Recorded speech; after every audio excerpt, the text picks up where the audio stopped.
हिंदीच्या मुद्द्यावरून आता भाजपने देखील आक्रमक भूमिका घेतली आहे।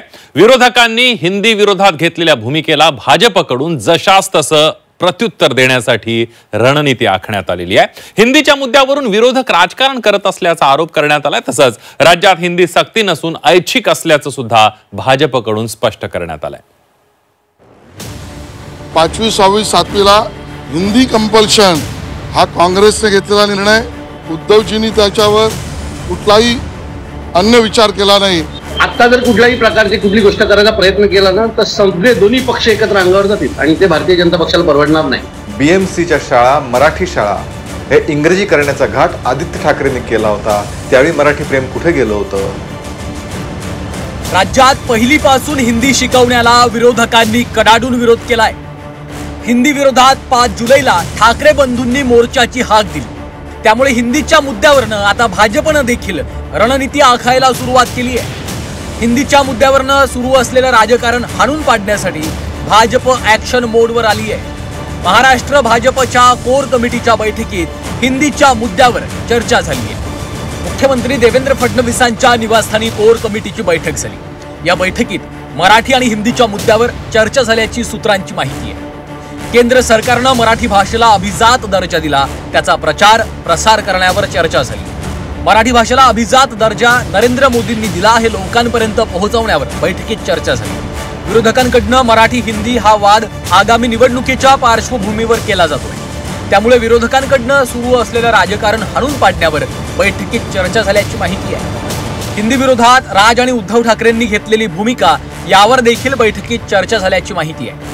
राज्य सरकारनं हिंदी सक्ती केली नाही, विरोधकांकडनं चुकीचं चित्र निर्माण केलं जात आहे। आगामी निवडणुकीच्या पार्श्वभूमीवर मराठी आणि हिंदीचा वाद विरोधकांकडनं उकरण्यात येतोय। राज्यात भावनिक वातावरण तयार करून त्याचा राजकीय फायदा उचलण्याचा प्रयत्न विरोधक करत असल्याचा आरोपही करण्यात आला। तसंच राज्यात 5वी पासून हिंदी सक्ती कोणी केली असा सवाल करत आशिष शेलार यांनी काँग्रेसवर टीका केली आहे। राज ठाकरेजींच्या पक्षालाही आमचं म्हणणं आहे, हेही समजून घ्या, 5वी, 6वी, 7वीला हिंदी कंपल्शन हा काँग्रेसने घेतलेला निर्णय, उद्धवजींनी त्याच्यावर कुठलाही अन्य विचार केला नाही। त्या 5वी, 6वी, 7वीला हिंदी कंपल्सरी काढून एक ऐच्छिक आणि पर्यायी हा सुद्धा निर्णय आम्हीच केला आहे। त्यामुळे हे सगळे पक्ष गैरसमजाचे बळी आहेत। हिंदीच्या मुद्द्यावरून भाजपचे आमदार अमित साटम यांनी देखील ठाकरे बंधूंवर टीका केली आहे। संपलेलं अस्तित्व टिकवण्यासाठी हा भाषेवरनं वाद निर्माण केला जातोय असा आरोप त्यांनी केला। तर त्यांची मुलं कोणत्या शाळेत शिकली ते सांगावं असं आव्हान देखील साटम यांनी ठाकरेंना केलंय। स्वतःचं संपलेलं राजकीय अस्तित्व पुन्हा एकदा जिवंत करण्याकरता जे राजकारण करत आहेत त्यांना माझा एकच सवाल आहे, राजकारणासाठी मराठी, स्वतःच्या कुटुंबियांकरता इंग्रजी व इतर विदेशी भाषा। आज सामान्य मराठी माणूस यांना सवाल करीत आहे की तुमची मुलं कुठल्या माध्यमाच्या शाळांमध्ये शिकली, ती शाळा आणि कॉलेजमध्ये असताना मराठी सोडून कोणत्या कोणत्या विदेशी भाषा त्यांनी ऑप्ट केल्या होत्या, या सवालाचा जबाब पहिला त्यांनी द्यावा आणि नंतर मराठीच्या नावावरती राजकारण करावं। आता जर कुठल्याही प्रकारची कुठली गोष्ट करायचा प्रयत्न केला ना तर सगळे दोन्ही पक्ष एकत्र अंगावर जातील आणि ते भारतीय जनता पक्षाला परवडणार नाही। त्यामुळे आमचा मोर्चा होऊ द्या, व्यवस्थित होऊ द्या, त्यात कुठेही गाडी घालायचा प्रयत्न करू नका, नाही तर मनसे आणि शिवसेनेमध्ये हजारो आक्रमक मुलं आहेत, त्यांना सामोरे जावं लागेल तुम्हाला। ठाकरे बंधूंच्या हिंदी विरोधातल्या भूमिकेवरनं भाजपनं टीका केली आहे। गमावलेली राजकीय पत आणि स्पेस परत मिळवण्यासाठी ठाकरेंची धडपड सुरू असल्याचा निशाणा भाजपनं लगावलाय। दरम्यान यानंतर संदीप देशपांडेंनी देखील भाजपला प्रत्युत्तर दिलं।